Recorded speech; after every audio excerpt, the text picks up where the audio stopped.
नमस्कार दोस्तों, आप सबका सफ़ायर टॉक्स के इस वीडियो में स्वागत है। इस वीडियो पे हम चर्चा करेंगे जो अमेरिका के राष्ट्रपति श्री डोनाल्ड ट्रंप ने भारत के ऊपर और अन्य ब्रिक्स देशों के ऊपर 500% टैरिफ लगाने की जो धमकी दी है, उसके क्या क्या असरात भारत के ऊपर हो सकते हैं।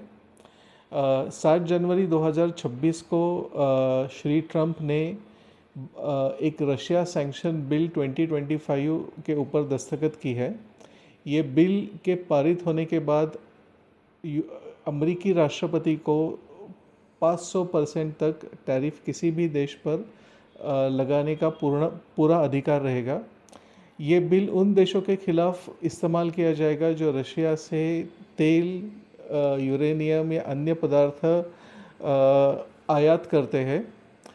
इसमें आपको मालूम होगा दोस्तों, सबसे पहला नंबर तो चाइना और भारत का ही है। भारत अमेरिका को बहुत से electrical equipments, jewellery items, pharmaceuticals, plant machinery और मेडिकल अप्लायंसेस का निर्यात करता है।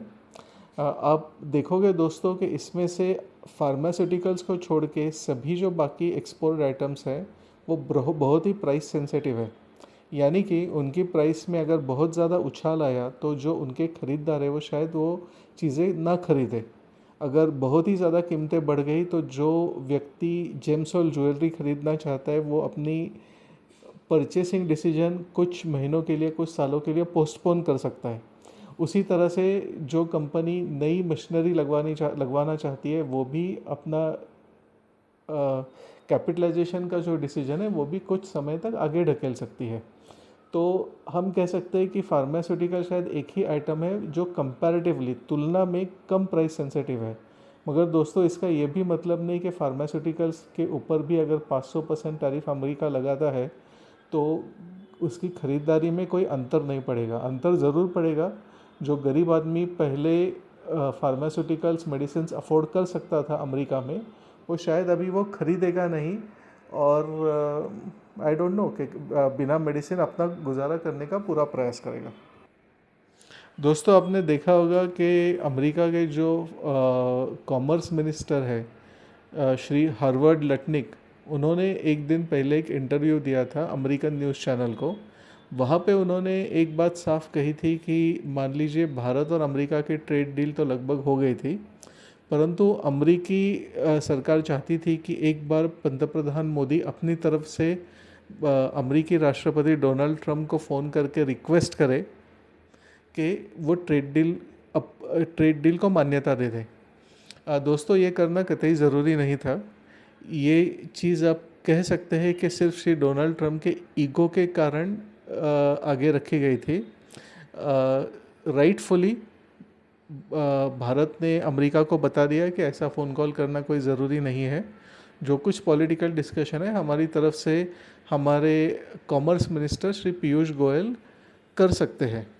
परंतु हार्वर्ड लटनिक के अनुसार ये एक फ़ोन कॉल के न होने के कारण अमेरिका ने, हमको कहना चाहिए राष्ट्रपति डोनाल्ड ट्रंप ने, पूरी ट्रेड डील को रोक दिया है।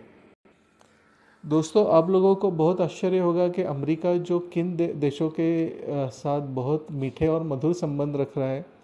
वैसे दोस्तों अगर बोले तो अमेरिका आज की घड़ी में ग्रीनलैंड के कारण यूरोप से भी भिड़ चुका है। बट जो अमेरिका के पिट्ठू देश है, जो अमेरिका की हाँ में हाँ मिलाते हैं, उन देशों से अमेरिका बहुत अच्छी तरह से बना के चल रहा है। और अमेरिका के राष्ट्रपति श्री डोनाल्ड ट्रंप भी उनसे बहुत मीठी मीठी बातें करते हैं। तो दोस्तों सबके मन में सवाल आएगा कि भारत के खिलाफ ही अमेरिका इतना क्यों कर रहा है। तो दोस्तों इस सब का जो मूल कारण है वो ये है कि ब्रिक्स के रूप में अमेरिका को और श्री डोनाल्ड ट्रंप को एक बड़ा प्रतिस्पर्धी दिखता है। आज की तारीख में अगर आप देखोगे तो ब्रिक्स 36% विश्व के जीडीपी बन चुका है। आप देखोगे तो 50% से अधिक सोना और जो अन्य खनिज पदार्थ है वो ब्रिक्स कंट्रीज़ के कंट्रोल में है। ब्रिक्स अपनी तरफ से जो अमेरिका की स्विफ्ट सिस्टम है, जहाँ से ग्लोबली जो फंड्स का, पैसे का ट्रांसफ़र होता है, वो सिर्फ स्विफ्ट सिस्टम का अल्टरनेट भी ब्रिक्स बना रहा है। इन चीज़ों के चलते अमेरिका अपनी तरफ से पूरी कोशिश कर रहा है कि किसी न किसी तरह से ब्रिक्स को तोड़ दे। आपने ये भी सुना होगा दोस्तों कि दिसंबर 2025 में ब्रिक्स यूनिट यानी कुछ लोग उसको ब्रिक्स करेंसी भी बोलते हैं, उसका एक ट्रायल रन हुआ है। आपको मालूम होगा कि ये ब्रिक्स यूनिट टेक्निकली बोले तो अमेरिका के डॉलर से बहुत ही बेहतर है। अमेरिका का डॉलर जो है वो पूरी तरह से सॉवरिन गारंटी पर निर्भर है। इसके तुलना में ब्रिक्स करेंसी जो है वो कम से कम 40% सोना, चांदी और अन्य खनिज पदार्थों के बैकअप पे सामने लाई गई है। इसलिए ब्रिक्स करेंसी अमेरिकी डॉलर से बहुत ही ज़्यादा रिलायबल और बहुत ही ज़्यादा ट्रांसपेरेंट करेंसी के रूप में सामने आ रही है। दोस्तों, अमेरिका के इस रवैये के चलते भारत सरकार ने बहुत ही संतुलित कदम उठाए हैं। भारत सरकार किसी भी प्रकार से पूरी तरह रशिया के खेमे में भी नहीं जाना चाहती है, रशिया और चाइना के, और पूरी तरह अमेरिका के दबाव में भी नहीं आना चाहती है।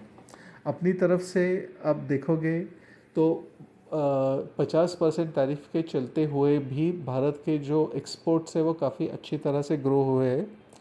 ये चीज़ हमने हमारे इसके पहले के वीडियो में बहुत गहराई से डिस्कस की थी। भारत ये भी नहीं चाहता है कि पूरी तरह वो अमेरिका के दबाव में आ जाए और सभी भारत की परराष्ट्र नीति अमेरिका डिक्टेट करे। भारत ने अपनी तरफ से जो रशियन ऑयल परचेस थे, जो रशियन ऑयल की ख़रीदारी थी वो काफ़ी कम कर दी है, परंतु पूरी तरह से बंद भी नहीं की है। भारत ने अमेरिका से जो ऑयल की ख़रीदारी थी वो काफ़ी हद तक बढ़ाई है और भारत का अभी इसके आगे एक ही लक्ष्य है कि अगले 10 साल में $10 ट्रिलियन इकोनॉमी का मार्क जो है, $10 ट्रिलियन इकोनॉमी का जो लक्ष्य है वो अपनी तरफ से पूर्ण करें। दोस्तों, आप देखेंगे कि एक बार भारत एक लेवल के ऊपर जब इकोनॉमिक ग्रोथ पाएगा, उसके ऊपर दबाव डालना या उसकी परराष्ट्र नीति को अपने तरीके से चलाने का प्रयास करना, ये सभी देशों के लिए लगभग नामुमकिन बन जाएगा। दोस्तों, मैं आशा करता हूँ कि जो हमारा वीडियो है आप सबको पसंद आया होगा। पसंद आया है तो हमारे चैनल को सब्सक्राइब करिए, वीडियो को लाइक करिए। हमारा अगला वीडियो जियो स्ट्रेटेजिक विषयों पर जल्दी ही आता होगा।